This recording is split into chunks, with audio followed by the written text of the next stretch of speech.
ദൈവനാമത്തിന് മഹത്വം ഉണ്ടാകുമാറാകട്ടെ. ഇന്ന് വരെ ജൂപ്പാൻ ദൈവം തന്ന ഉപകാരങ്ങളെ ഓർത്ത് സ്തോത്രം ചെയ്യാം. ഞാൻ കുര്യൻ എം ചാക്കോ. ദൈവത്തിൻ്റെ ആത്മാവ് നമ്മിൽ വസിച്ച് സകല സത്യത്തിലും നമ്മെ വഴി നടത്തുന്ന കാര്യമാണ് നാം ചിന്തിച്ചു വരുന്നത്. നാം മുമ്പോട്ട് പോകുമ്പോൾ ഞങ്ങൾ ഇത് വിശ്വസിക്കുന്നില്ല എന്ന് പറയുന്ന സംശയവാദികളെയും നിരീശ്വര ചിന്താഗതിക്കാരെയും കണ്ടെന്നു വരാം. അവരെ തിരുവെഴുത്തിൽ വിശ്വസിപ്പിക്കുവാൻ വേണ്ടി തർക്കങ്ങളിലും വാഗ്വാദങ്ങളിലും ഏർപ്പെടരുത്. കാരണം കേൾക്കുന്നവരെ മറിച്ചു കളയുവാൻ മാത്രമേ അത് ഉപകരിക്കൂ എന്ന് വചനം പറയുന്നു. പിന്നെ നാം ചെയ്യേണ്ടത് എന്താണ്?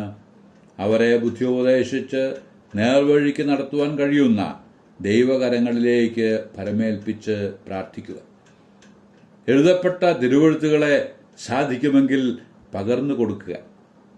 വചനത്തിലൂടെ ദൈവാത്മാവ് പ്രവർത്തിച്ചുകൊള്ളൂ. അതല്ലാതെ ദൈവത്തെക്കുറിച്ചുള്ള സിദ്ധാന്തങ്ങളോ നമ്മുടെ ചില ആശയങ്ങളോ പറഞ്ഞ് പഠിപ്പിക്കുവാൻ ശ്രമിക്കരുത്. അത് പ്രയോജനം ചെയ്യുകയില്ല.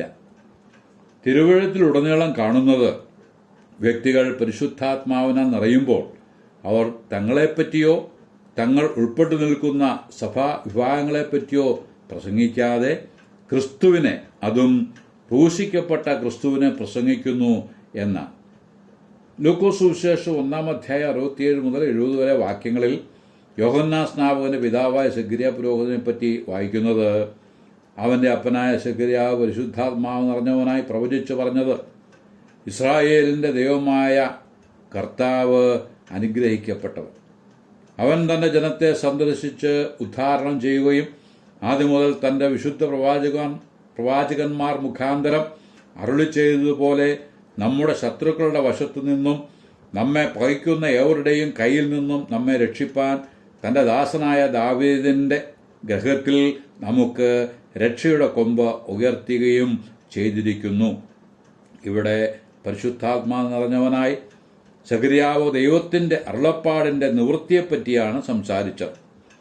ഒരുവൻ പരിശുദ്ധാത്മാവ് നിറഞ്ഞവനായാൽ അവൻ ദൈവത്തിന്റെ അരുളപ്പാട് അഥവാ വചനമാണ് പ്രകീർത്തിക്കുക. വഴിതെറ്റിയ ലോകത്തിന് നേർവഴി കാട്ടുന്ന ദൈവത്തിന്റെ വചനം പകർന്ന് കൊടുക്കുന്നു. എലിസബത്തും മറിയയും കണ്ടുമുട്ടുന്ന സന്ദർഭം വായിക്കുമ്പോൾ അവർ വന്ദനം ചൊല്ലി അന്യോന്യം സ്വീകരിക്കുന്നതായും പരിശുദ്ധാത്മാവിനാൽ നിറഞ്ഞ് അവരുടെ കർത്താവിനെക്കുറിച്ച് സംസാരിച്ചു തുടങ്ങുന്നതുമാണ് കാണുന്നത്. ലൂക്കോസ് 2:25 മുതൽ ശിമ്യോൻ എന്ന നീതിമാനും ഇസ്രായേലിന്റെ ആശ്വാസത്തിനുമായി കാത്തിരുന്നവനുമായ ഭക്തനായ മനുഷ്യനെക്കുറിച്ച് വായിക്കുന്നു. അവൻ ആത്മനിയോഗത്താൽ ദൈവാലയത്തിൽ ചെന്നു. ആ സമയം ന്യായപ്രമാണത്തിന്റെ ചട്ടപ്രകാരം ചില കാര്യങ്ങൾ ചെയ്യുവാൻ യേശുക്കുഞ്ഞുമായി ദൈവാലയത്തിലെത്തിയ മാതാപിതാക്കളുടെ കയ്യിൽ നിന്ന് യേശുക്കുഞ്ഞിനെ വാങ്ങിയതിനു ശേഷം ശിമ്യോൻ പറഞ്ഞത്, ഇപ്പോൾ നാഥ, തിരുവചനം പോലെ നീ അടിയാനെ സമാധാനത്തോടെ വിട്ടയക്കുന്നു. ജാതികൾക്ക് വെളിപ്പെടുവാനുള്ള പ്രകാശവും നിന്റെ ജനമായ ഇസ്രായേലിന്റെ മഹത്വവുമായി നീ സകല ജാതികളുടെയും മുമ്പിൽ ഒരുക്കിയിരിക്കുന്ന നിന്റെ രക്ഷയെ എൻ്റെ കണ്ണ് കണ്ടുവല്ലോ എന്ന് പറഞ്ഞ് ദൈവത്തിന് മഹത്വം കൊടുത്തു. പരിശുദ്ധാത്മ സഹായത്താൽ മാത്രമേ ഒരു വ്യക്തിക്ക് യേശു ഒരുക്കിയ രക്ഷയെ മനസ്സിലാവുകയുള്ളൂ. കർത്താവ് തന്നെ പറഞ്ഞിട്ടുള്ളത് ശ്രദ്ധിക്കത്തക്കതാണ്. യോഹന്നാന്റെ സുവിശേഷം 16:7-8 വാക്യങ്ങളിൽ വായിക്കുന്നത്, ഞാൻ നിങ്ങളോട് സത്യം പറയുന്നു, ഞാൻ പോകുന്നത് നിങ്ങൾക്ക് പ്രയോജനം. ഞാൻ പോകാഞ്ഞാൽ കാര്യസ്ഥൻ നിങ്ങളുടെ അടുക്കൽ വരികയില്ല. ഞാൻ പോയാൽ അവനെ നിങ്ങളുടെ അടുക്കൽ അയക്കും. അവൻ വന്ന പാപത്തെക്കുറിച്ചും നീതിയെക്കുറിച്ചും ന്യായവിധിയെക്കുറിച്ചും ലോകത്തിന് ബോധം വരുത്തും. പരിശുദ്ധാത്മാവിന്റെ പ്രവർത്തനത്താൽ ബോധം ലഭിക്കുന്നവൻ യേശു ക്രൂശിൽ ചിന്തിയ രക്തത്താൽ ശുദ്ധീകരണം പ്രാപിച്ചവനായിത്തീരും. അവൻ ദൈവിക സമാധാനം അനുഭവിച്ച് ഈ ലോകത്തിലും മരണാനന്തരം കർത്താവിനോടുകൂടെ അവിടുത്തെ രാജ്യത്തിലും നിത്യം വസിക്കും. അങ്ങനെയുള്ളവർ കർത്താവിനെ സ്തുതിക്കും. ശിമോനെ പോലെ അവർ കർത്താവിനെ സ്തുതിക്കുന്നത് കാണുവാൻ കഴിയും. അങ്ങ് സകല ജനത്തിനും വേണ്ടി ഒരുക്കിയ രക്ഷയെ എൻ്റെ കണ്ണ് കണ്ടുവല്ലോ. സ്തോത്രം. ഞാൻ ഒരിക്കൽ കൂടി അത് പറഞ്ഞുകൊള്ളട്ടെ. അങ്ങ് സകല ജനത്തിനും വേണ്ടി ഒരുക്കിയ രക്ഷയെ എൻ്റെയും കണ്ണ് കണ്ടുവല്ലോ. ആമേൻ. പെന്തക്കോസ്ത് ദിവസത്തിൽ പത്രോസ് പരിശുദ്ധാത്മാവ് നിറഞ്ഞ് ജനത്തോട് വചനം പ്രസംഗിച്ചപ്പോൾ അത് അവരെ മുറിവേൽപ്പിച്ചു.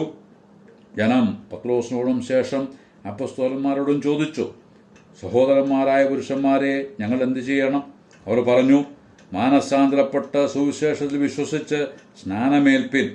അവൻ്റെ വാക്ക് കൈക്കൊണ്ട് 3000-ഓളം പേർ അവരോട് ചേർന്നു.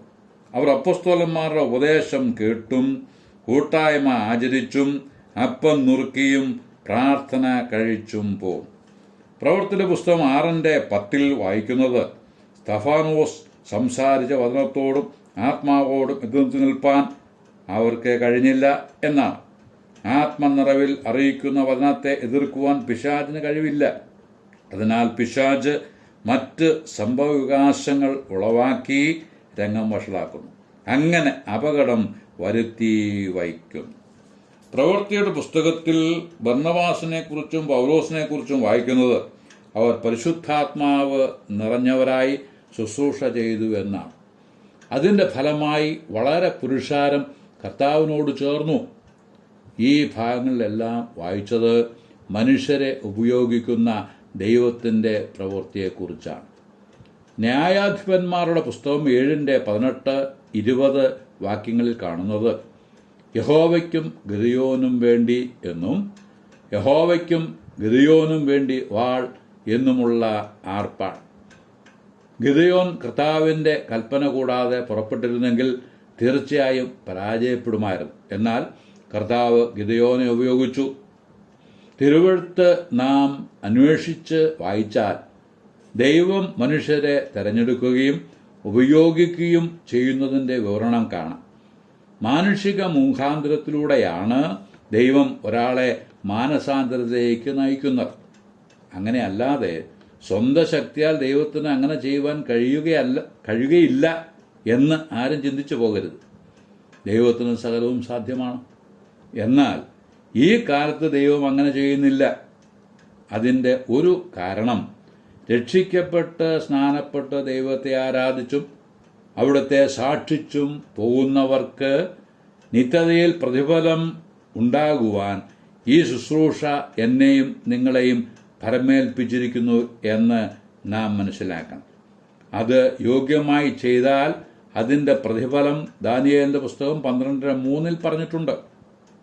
ബുദ്ധിമാന്മാർ ആകാശമണ്ഡലത്തിൻ്റെ പ്രഭ പോലെയും പലരെയും നീതിയിലേക്ക് തിരിക്കുന്നവർ നക്ഷത്രങ്ങളെപ്പോലെയും എന്നും എന്നേക്കും പ്രകാശിക്കും.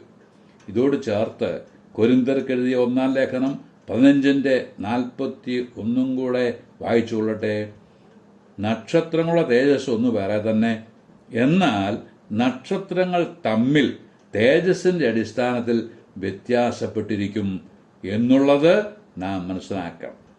ആകയാൽ നക്ഷത്രങ്ങളെപ്പോലെ പ്രകാശിക്കാനുള്ള അവസരം ആത്മാക്കളെ നേടുക വഴി നമുക്ക് നൽകുവാൻ സ്വർഗം പ്രസാദിച്ചിരിക്കുന്നു. അതിനാൽ കർത്താവിൻ്റെ അന്ത്യകൽപ്പന അനുസരിച്ച് ദേശമെങ്ങും കടന്നുപോയി വചനം അറിയിപ്പാൻ ത്രിയേക ദൈവത്തിൻ്റെ ശക്തി നമ്മുടെ മേൽ വ്യാപരിക്കട്ടെ എന്ന് ആശംസിച്ച് വാക്കുകൾക്ക് പൂർണ്ണവിരാമം കുറിക്കുന്നു.